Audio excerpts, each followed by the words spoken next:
오늘도 주께서 복 주시기로 약속하신 은혜의 아침입니다.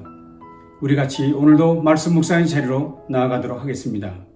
오늘 같이 묵상하실 말씀은 예레미야 44장 20절에서 23절 말씀 제가 봉독하겠습니다. 예레미야가 남녀 모든 무리 곧 이 말로 대답하는 모든 백성에게 일러 이르되 너희가 너희 선조와 너희 왕들과 고관들과 유다 땅 백성이 유다 성읍들과 예루살렘 거리에서 분향한 일을 여호와께서 기억하셨고 그의 마음에 떠오른 것이 아닌가. 여호와께서 너희 악행과 가증한 행위를 더 참을 수 없으셨으므로 너희 땅이 오늘과 같이 황폐하며 놀램과 저주거리가 되어 주민이 없게 되었나니 너희가 분향하여 여호와께 범죄하였으며 여호와의 목소리를 순종하지 아니하고 여호와의 율법과 법규와 여러 증거대로 행하지 아니하였으므로 이 잔연이 오늘날 같이 너희에게 일어났느니라. 아멘. 유다 나라가 멸망을 당한 근본적 원인은 우상 숭배에 있습니다. 오늘 본문 23절은 이렇게 말씀하고 있습니다.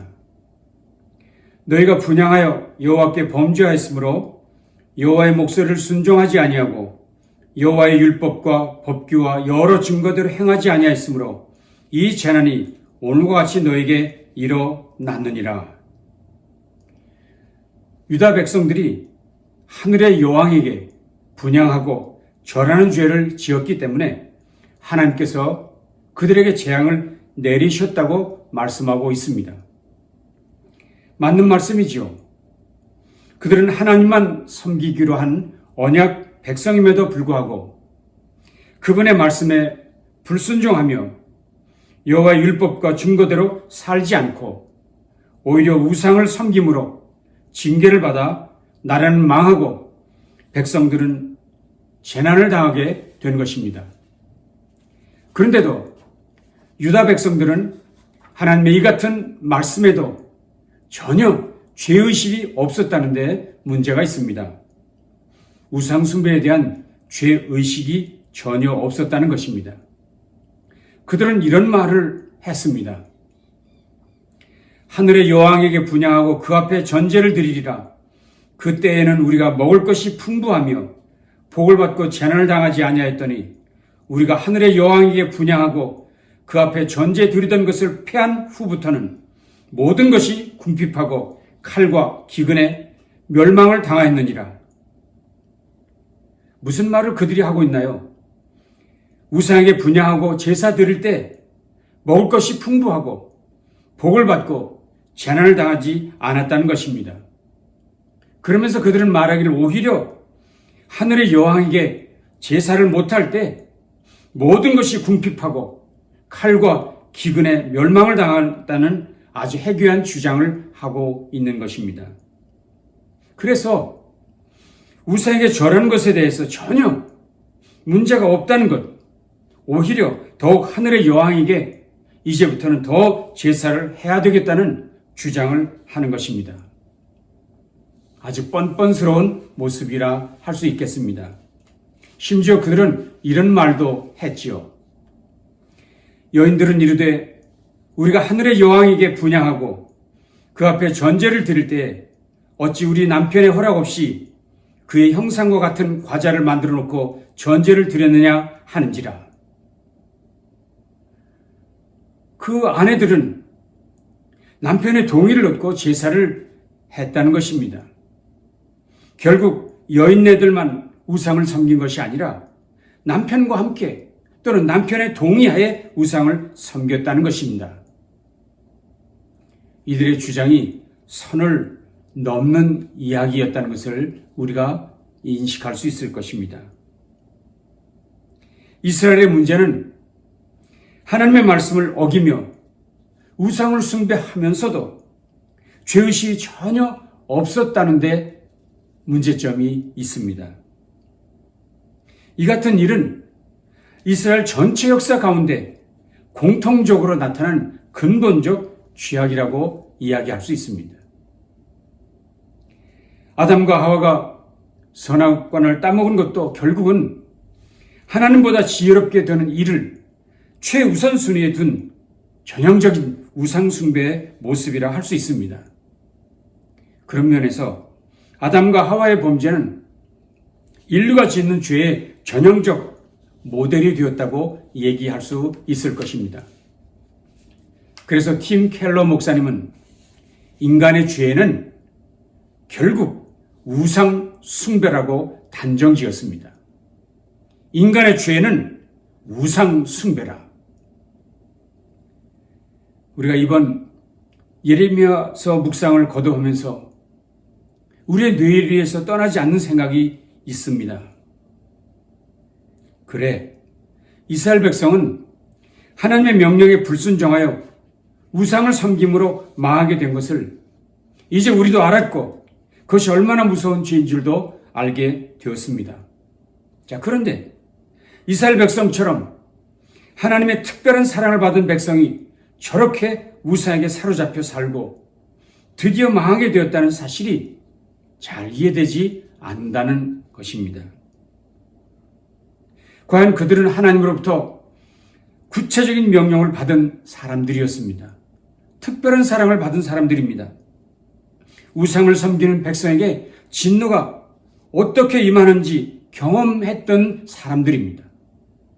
출애굽의 과정에서 그것을 실제로 목격하기도 했습니다. 광야에서 받은 십계명에서는 우상에 대한 심각한 경고를 받기도 했습니다.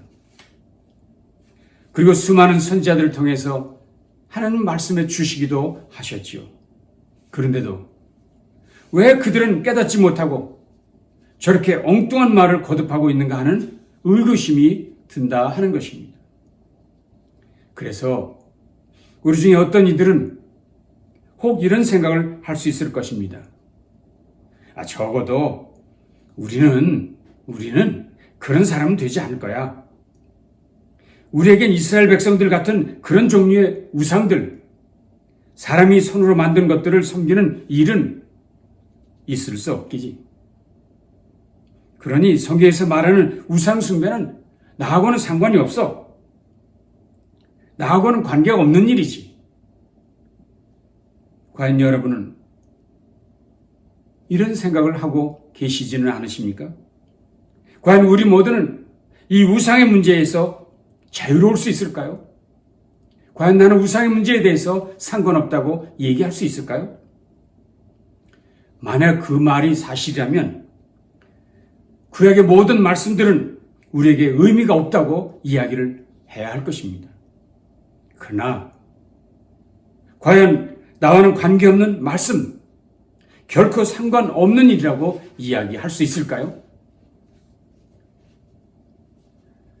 미국의 존 파이퍼 목사님을 잘 아십니다. 그 목사님께 한 성도가 보낸 편지입니다. 안녕하세요. 목사님, 우상이라는 게 과연 무엇일까요? 그리스도인들은 특별히 설교에서 이 용어를 많이 사용하던데요. 그래서 저도 성경을 보았습니다. 성경에서는 우상은 사람이 만든 조각상이고 금과 은 또는 동과 철 아니면 나무와 돌로 만든 신들에게 절하는 것이 우상숭배라고 말하고 있었습니다. 자, 그렇다면 오늘날 우리하고는 관계가 없는 것이 아닙니까? 도대체 우리 중에 누가 그런 것들에게 절하는 사람이 있습니까? 그렇다면 과연 오늘날 우리에게 성경이 말하는 그 우상 숭배, 우상의 의미는 무엇입니까? 하고 편지를 했습니다. 존 파이퍼 목사님은 이렇게 답했습니다. 성경에서 말하는 우상이란 살아계시고 참되신 하나님에게 전심을 다해서 의지하는 게 아니라 어떤 축복이나 도움되는 인도를 위해 우리가 의지해야 되는 모든 것을 말합니다. 하나님 말고 세상의 것을 의지하는 것, 하나님 말고 세상의 그 어떤 것에 축복을 기대하거나 도움과 인도를 기대하는 것, 바로 그것이 우상 숭배라는 것입니다. 예를 들어 주머니에 넣고 다니는 부적들, 벽에 걸려있는 성자의 사진들, 선반에 놓인 신전의 유물들, 또는 불교 사찰에서 가져온 보다 더 노골적인 이미지 등등 다 모세가 산에 있는 동안 아론이 만든 금송아지의 범주에 속한다고 이야기할 수 있다는 것입니다. 이 모든 것을 다 우상이라고 하는 것은 우리가 예수 그리스도를 통해 참되시고 살아계신 하나님을 전심으로 의지하지 않고 특별한 보호나 축복을 위해 그런 것들을 바라보고 있기 때문이라는 것입니다. 그렇습니다. 성경에서 말하는 우상의 의미는 하나님을 전심으로 의지하지 않고 세상의 것들에게서 어떤 축복이나 평안이나 인도함을 받겠다고 의지하는 것을 말하는 것입니다. 오늘 우리가 묵상하는 예레미야서에서 지적하고 있는 말씀이 바로 그런 내용입니다. 이스라엘 백성들이 그들의 풍부한 삶과 안전을 위해 하나님이 아닌 하늘의 여왕에게 제사하는 것이 더 유익했다는 생각, 그래서 거기에 제사하고 절했다는 것, 바로 그것이 우상 숭배의 구체적 내용입니다. 그런데 바로 그런 것이 하나님께 범죄한 일이라고 오늘 본문은 지적하고 있습니다. 그렇습니다. 우상 숭배란 하나님 안에 어떤 것을 의지하는 행위입니다. 그것은 하나님이 정말 싫어하신 것이고 하나님께서 질투하시기까지 미워하시는 것이고 인생을 멸망의 길로 인도하는 것, 바로 그것이 우상 숭배입니다. 십계명의 첫 번째 계명은 나 외에는 다른 신을 내게 두지 말라고 분명히 명령하셨습니다. 나 외에는 다른 신을 내게 두지 말라. 두 번째 계명은 좀 더 구체적으로 설명하셨지요. 너를 위해 새긴 우상을 만들지 말고 또 위로 하늘에 있는 것이나 아래로 땅에 있는 것이나 땅 아래 물속에 있는 것에 어떤 형상도 만들지 말며 그것들에게 절하지 말며 그것들을 섬기지 말라. 나 내 하나님 여호와는 질투하는 하나님이즉 나를 미워하는 자의 죄를 갚되 아버지께로부터 아들에게로 3, 4대까지 이르게 하거니와.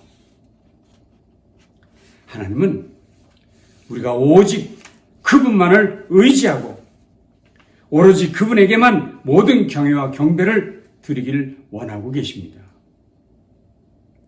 그렇게 하지 않을 경우 하나님께서 질투하신다는 말씀을 쓰실 정도로 하나님은 그 점을 매우 중요하게 여기고 계십니다. 심지어 하나님을 상징하는 것이라고 한다 하더라도 하나님을 어떤 인공물체로 표현하는 것 자체를 거부하십니다. 시편 96편 말씀입니다. 만국의 모든 신들은 우상들이지만 여호와께서는 하늘을 지으셨음이로다. 우리가 하나님을 조각하거나 칠할 수 있습니다. 하나님을 주머니에 넣을 수도 있을 것입니다. 선반에 넣거나 카트에 실을 수도 있을 것입니다. 그러나 시편 기자는 아니요. 그러면 안 됩니다. 여호와께서는 하늘을 지으셨습니다.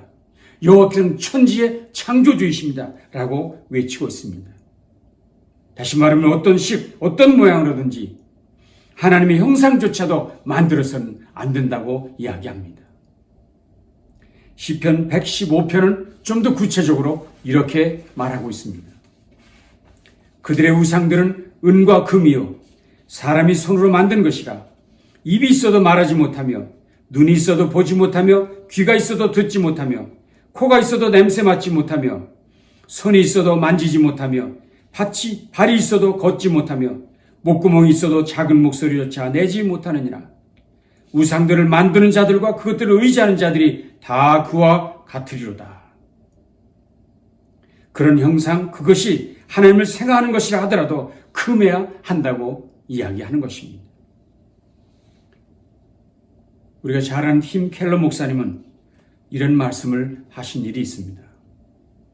고대의 우상 숭배란 머리에 뿔 달린 악마에게 경배하는 것 또는 신사에게 절하는 것이었지만 오늘날 우상 숭배는 다른 형태로 찾아옵니다. 다시 말하면 오늘날의 우상 숭배는 다른 형태로 우리 가운데 와 있다는 것입니다. 주역 무엇이든지 특히 삶에서 가장 좋은 것이야말로 가장 좋다고 말한 것이야말로 짝퉁 하나님, 거짓 신이 될 수 있다고 그는 지적하고 있는 것입니다. 결국 인간의 모든 죄는 삶의 의미를 하나님이 아닌 다른 것에서 찾는 데서 온다는 것, 그것이 우상숭배의 핵심적 내용이라고 지적하고 있습니다. 팀 켈러 목사님은 그것을 마음의 우상과 허영의 시장이라고 규정했고, 좀 더 구체적으로는 미모와 권력, 돈과 성취의 신이라고 이야기했습니다. 오늘 우리가 어떤 형상을 만들고 그것에 절하지 않지만 우리 마음속에 가지고 있는 우상이 있는데 허영의 시장이라고 얘기할 수 있고, 그것은 구체적으로 미모, 권력, 돈, 성취라는 신들이라는 것입니다. 신약 성경 요한일서를 보실까요? 요한의 편지의 맨 마지막 구절입니다. 요한일서 5장 21절. 자녀들아, 너희 자신을 지켜 우상에게서 멀리하라. 쉬운 번역입니다. 우상에게 굴복하지 마십시오. 우상을 멀리하십시오. 왜 요한은 그의 편지를 이렇게 끝맺고 있을까요? 요한일서 전체를 통틀어 그는 우상을 언급한 일이 없습니다. 아니, 그는 자신의 복음서 전체를 통해서도 우상을 말한 일이 없습니다. 그런데 그의 편지 마지막에 갑자기 우상이란 단어를 사용하고 있는 것입니다. 도대체 그 우상, 멀리 해야 될 우상, 가까이 하면 안 될 그 우상, 그것이 무엇입니까? 요한일서 2장 15절에 16절 이렇게 말씀하고 있습니다. 이 세상이나 세상에 있는 것들을 사랑하지 말라. 누구든지 세상을 사랑하면 아버지의 사랑이 그 안에 있지 아니하니, 이는 세상에 있는 모든 것이 육신의 정욕과 안목의 정욕과 이생의 자랑이니 다 아버지께로부터 온 것이 아니요 세상으로부터 온 것이라.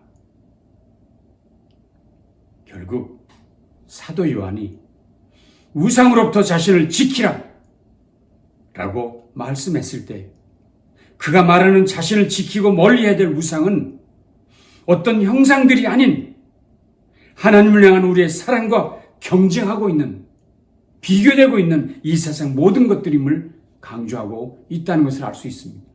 그렇습니다.